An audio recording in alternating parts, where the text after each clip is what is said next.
Olá, meu nome é Andréia Costa Vieira, eu sou professora na Universidade Católica de Santos, no programa de Direito Ambiental Internacional. E a nossa aula de hoje será sobre o direito humano à água. Esse é um tema que eu publiquei um livro em 2016, tenho desenvolvido pesquisas há cerca de 11 anos sobre ele e tenho alguns pontos para levantar para vocês nessa aula de hoje. Olá, bem-vindo. Nesse módulo do curso sobre o Observatório da Água, a nossa aula será sobre o direito humano à água. Esse é um tema que me agrada muito, com o qual eu tenho uma certa familiaridade, inclusive em razão do livro que publiquei em 2016, O Direito Humano à Água. E é sobre essa temática que nós vamos trazer a abordagem seguinte. Para começar, esse título soa poético, Direito Humano à Água. Mas qual será o real significado dessa expressão, o direito humano à água? O direito tem um conteúdo técnico dessa expressão, para essa expressão. E para o direito internacional dos direitos humanos, o direito humano à água significa o direito de acesso à água, e por acesso compreende-se o acesso físico e o acesso econômico, seria a água chegar à torneira das casas e o cidadão ser capaz de pagar pela água que chegou em sua residência. Seria também o direito à quantidade suficiente de água. E segundo a Organização Mundial da Saúde, um indivíduo saudável, adulto, precisa de cerca de 50 litros de água por dia para o seu consumo pessoal, alimentação, preparo da alimentação e também para a sua higiene. Compreenderia também no conteúdo do direito humano à água o direito à qualidade da água. E por qualidade da água também, segundo a Organização Mundial da Saúde, seria o direito a uma água potável. A água chegaria com qualidade, com potabilidade adequada à residência do cidadão. E eu acrescentaria um plus. Em um momento de crise hídrica, de abastecimento, eu diria que o direito humano à água também compreenderia o direito de prioridade no uso da água. E essa prioridade no uso da água para o ser humano, para o cidadão, para a residência da família, se daria em detrimento do uso industrial e do uso para a agricultura. Só que esse conceito, que acabamos de defini-lo de uma forma tripartite ou quadripartite, como queiram, com esse plus que nós acrescentamos, ele não é um conceito que surgiu estanque. Ele foi construído ao longo da história, como todo direito humano. Bob já dizia que a defesa de um direito humano, ela nasce, mas não nasce pronta. Ela se consolida e se positiva ao longo do tempo. E assim foram alguns movimentos responsáveis pelo nascimento e pela consolidação disso que hoje nós conhecemos como direito humano à água. E nós destacamos nesse slide 3 movimentos principais que foram responsáveis pela construção, pela consolidação e pela positivação do direito humano à água. O primeiro desses movimentos é identificado como o movimento dos direitos sociais. E o movimento dos direitos sociais, que levanta a defesa do direito humano à água, defende principalmente a inclusão hídrica. E por inclusão hídrica compreende-se tanto o abastecimento de água como o saneamento básico. O segundo movimento que também levanta essa defesa do direito à água seria o movimento dos direitos ambientais, o movimento ambientalista, que prega, por sua vez, a proteção dos recursos hídricos e o fornecimento de água com qualidade e quantidade suficientes.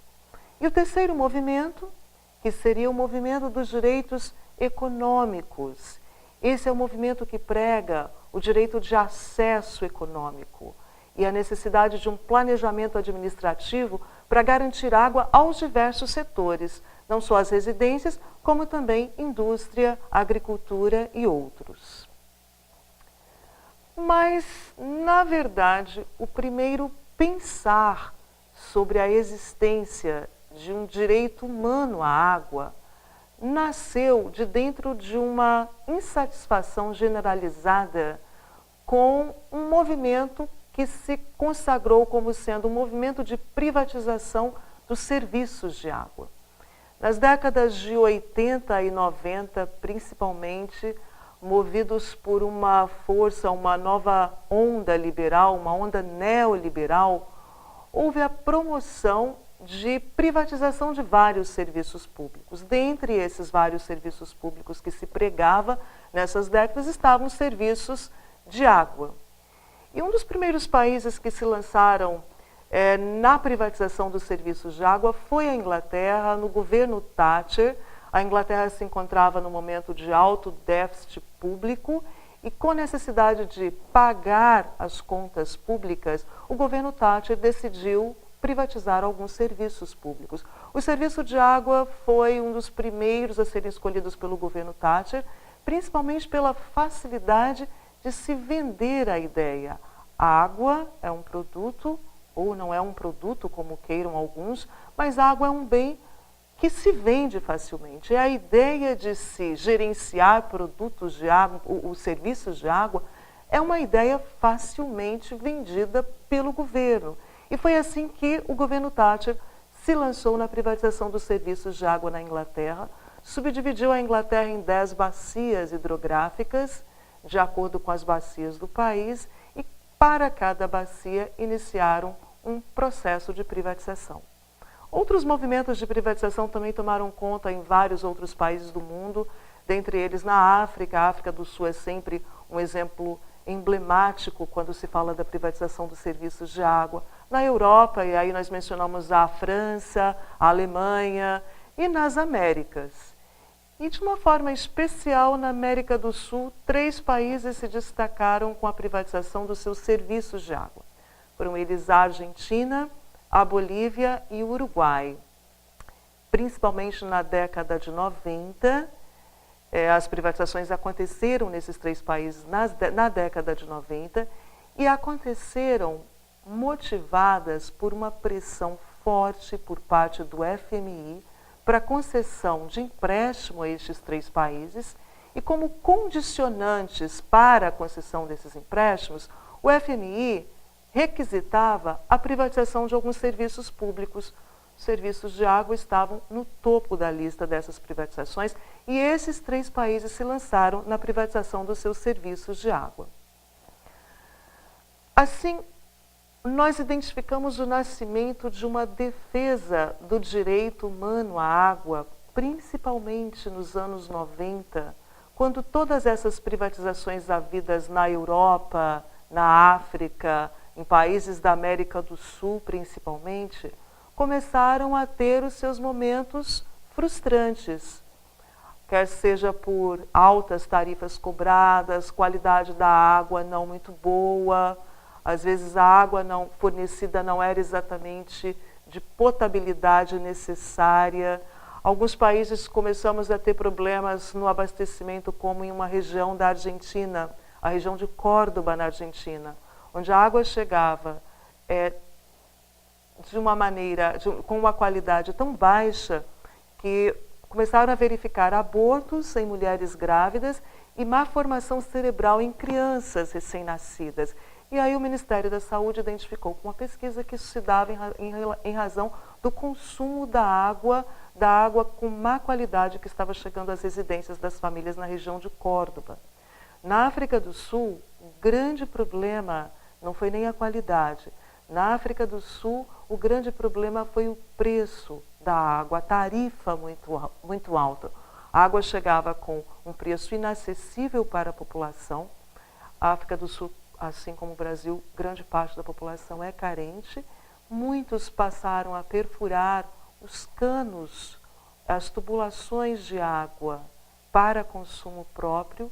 O grande problema é em que muitas residências a tubulação do esgoto está exatamente paralela à tubulação do abastecimento de água e, erroneamente, muitas pessoas simplesmente perfuraram a tubulação de esgoto e passaram a consumir a água direto do esgoto. E na África do Sul se alastrou uma epidemia de cólera. E foi a partir dessa epidemia de cólera que muitos movimentos sociais nasceram na África do Sul, reclamando o direito à água saudável, de qualidade e com acessibilidade econômica para a população na África do Sul.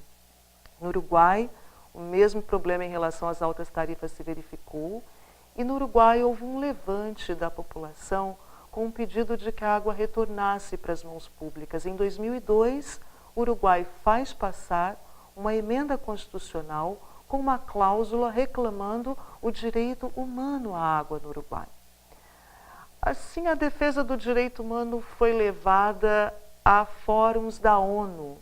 E em 2002 é publicado o Comentário Geral número 15 da ONU, que é um comentário feito pelo Comitê de Direitos Econômicos, Sociais e Culturais. Esse comentário foi levantado em razão de todos esses conflitos, inclusive o conflito de Cochabamba que houve na Bolívia, quando a população foi para as praças públicas para reclamar as altas tarifas de água, e a população na Bolívia estava sendo impedida pela justiça de perfurar poços nos fundos de quintal para o abastecimento de água, uma vez que elas não podiam arcar com o custo de levar água para suas residências, de pagar pela água que chegava.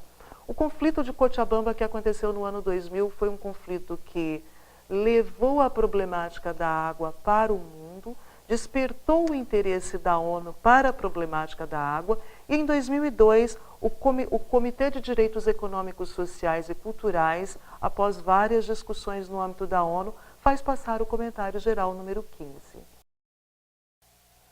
O Comentário Geral número 15 de 2002, ele traz, na verdade, uma interpretação autorizada dos artigos 11 e 12 do PDESC, o Pacto de Direitos Econômicos, Sociais e Culturais da ONU.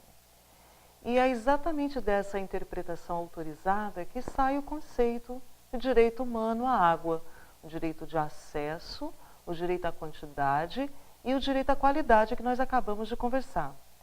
Gerando também, além disso, uma responsabilidade para o Estado de garantir esse direito com essas três prerrogativas: acesso, qualidade e quantidade. Mas esse comentário número 15 de 2002, ele é uma interpretação de um tratado de direitos humanos. A primeira vez em que a Assembleia Geral da ONU declarou o direito humano à água em um documento formal da Assembleia foi em 2010, quando nós tivemos a Declaração do Direito Humano à Água.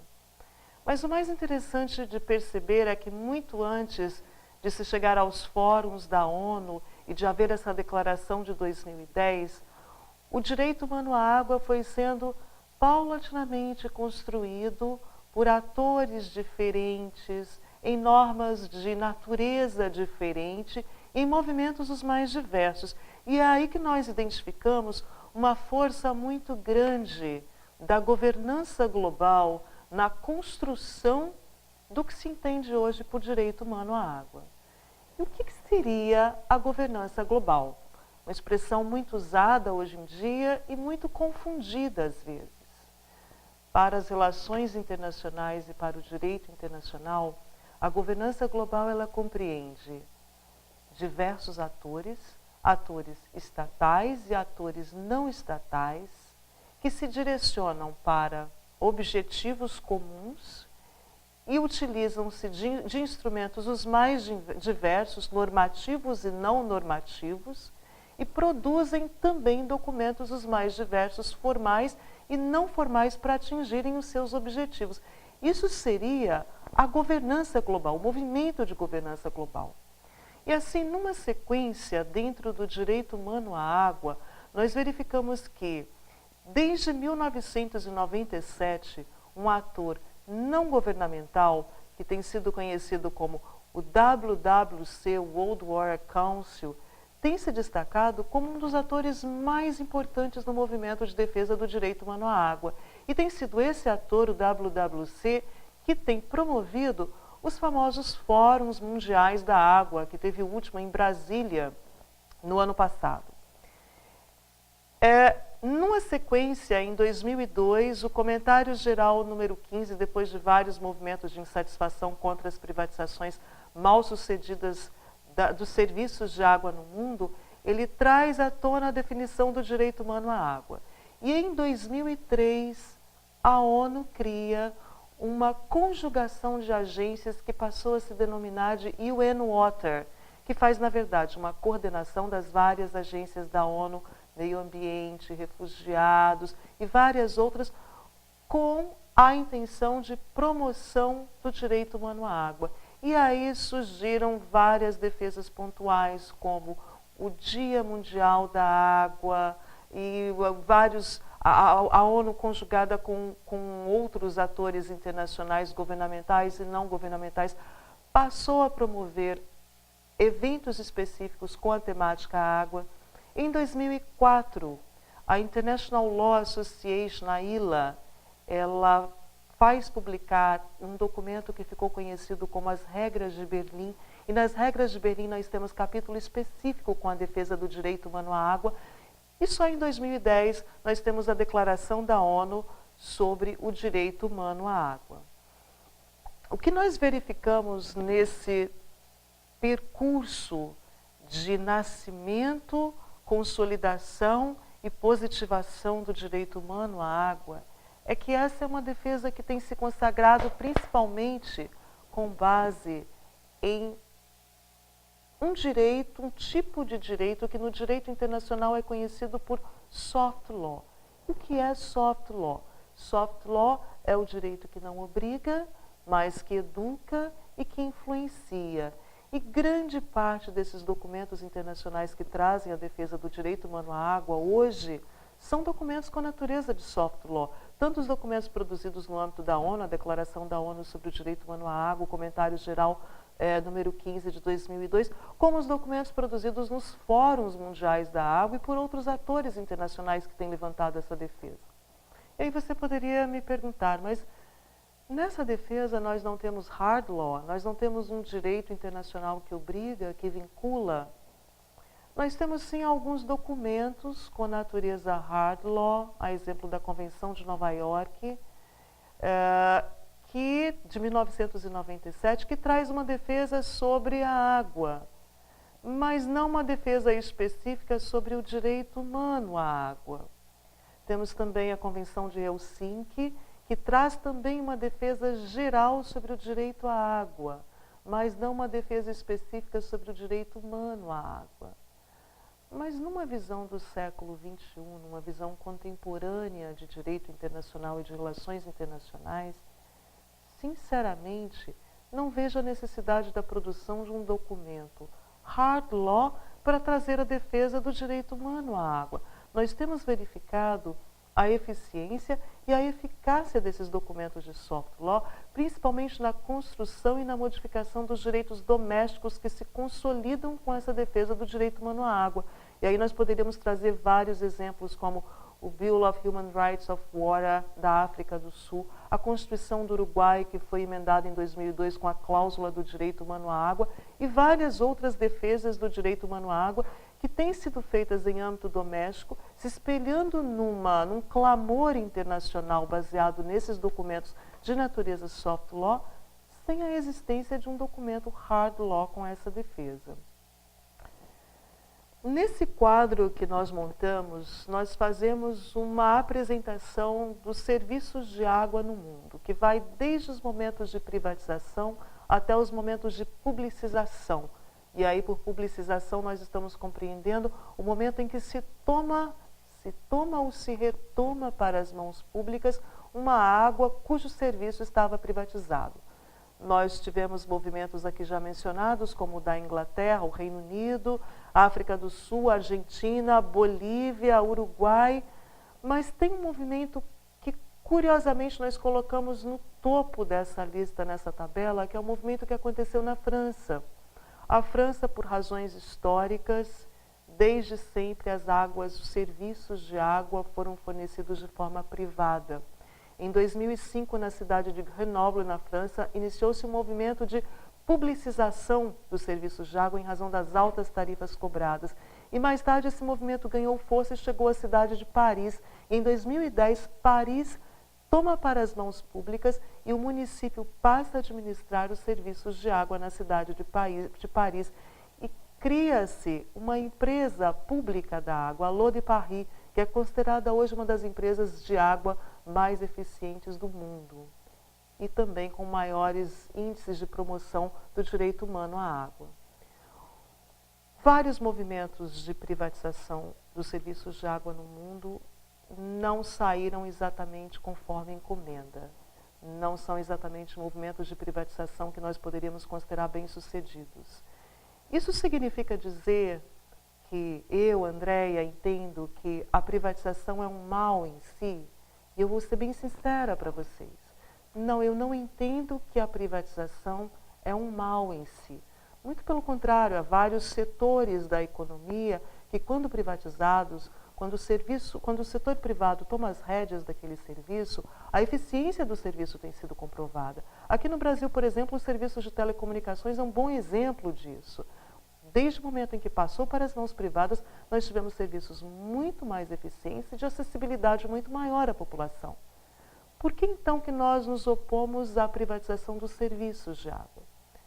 O setor privado entra no mercado e em qualquer mercado com um objetivo, o objetivo de obter o lucro.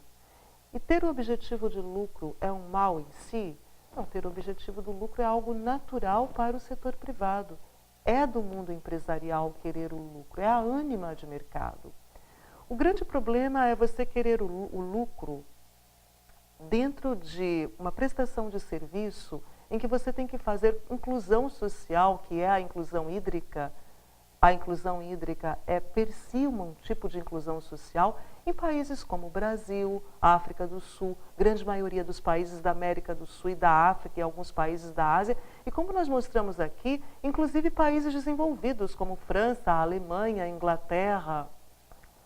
Não está na natureza do setor privado fazer a assistência social, fazer a inclusão social propriamente dita.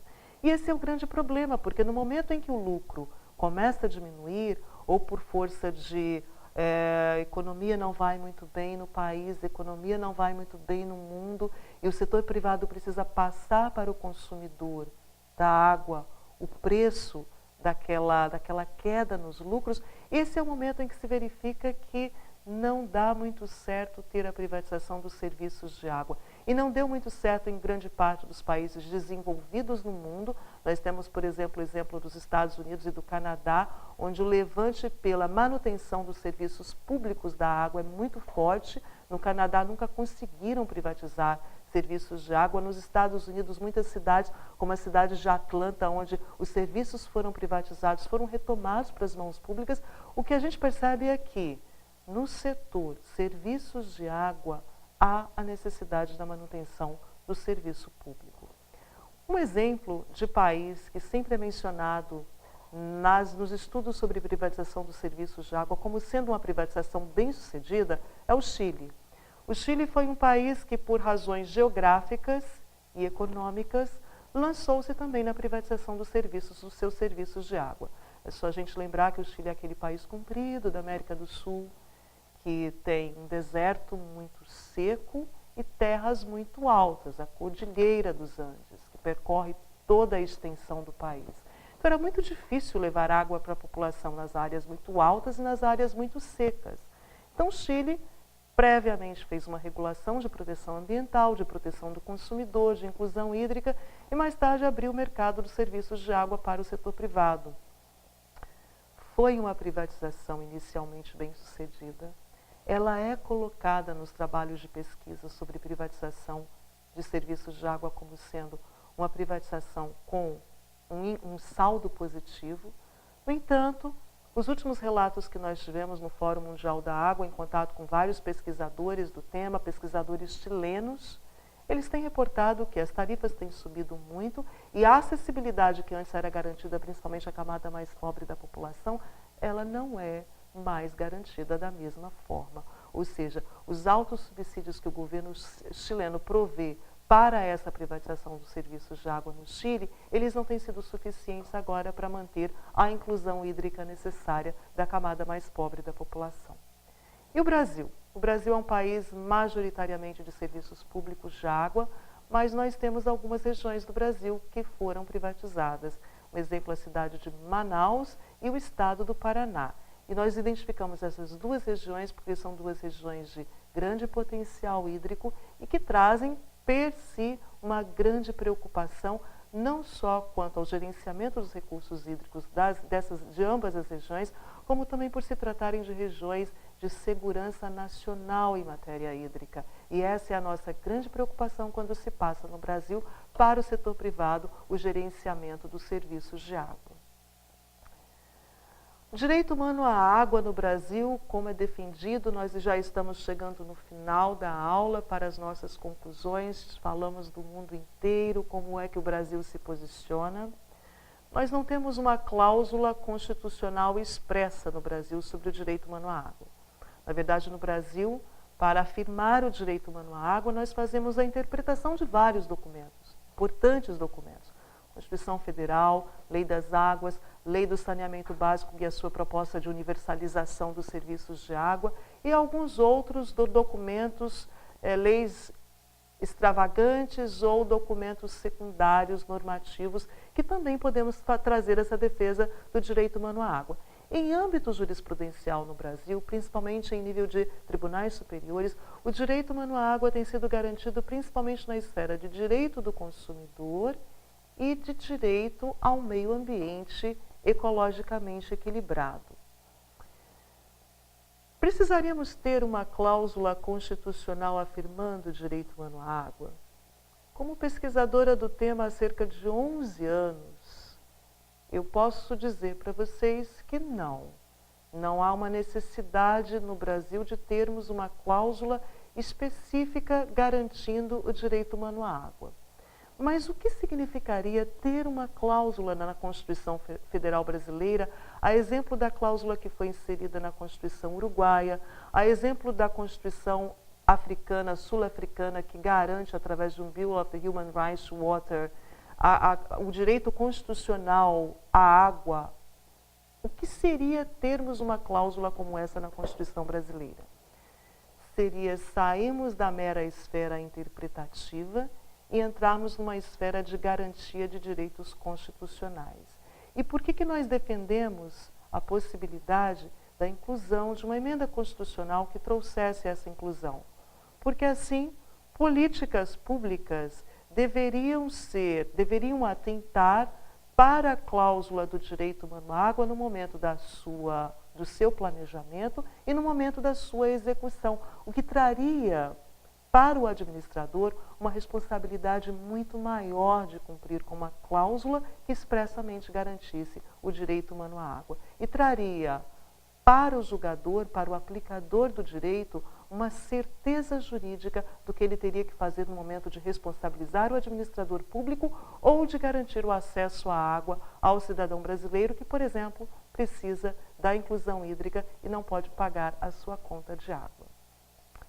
Essas são as considerações sobre o direito humano à água que nós queríamos trazer. Para o maior aprofundamento, fica a sugestão da leitura do nosso livro, que foi publicado em 2016, O Direito Humano à Água. E eu espero que a aula de hoje tenha despertado muitas dúvidas. Uma aula que não desperta dúvidas, ela não propõe uma continuidade de pesquisa. Então, que muitas dúvidas tenham surgido e que essas dúvidas possam ser aí levantes para muitas pesquisas na área que vão se juntar a essa nossa pesquisa do direito humano à água. Obrigada pela atenção.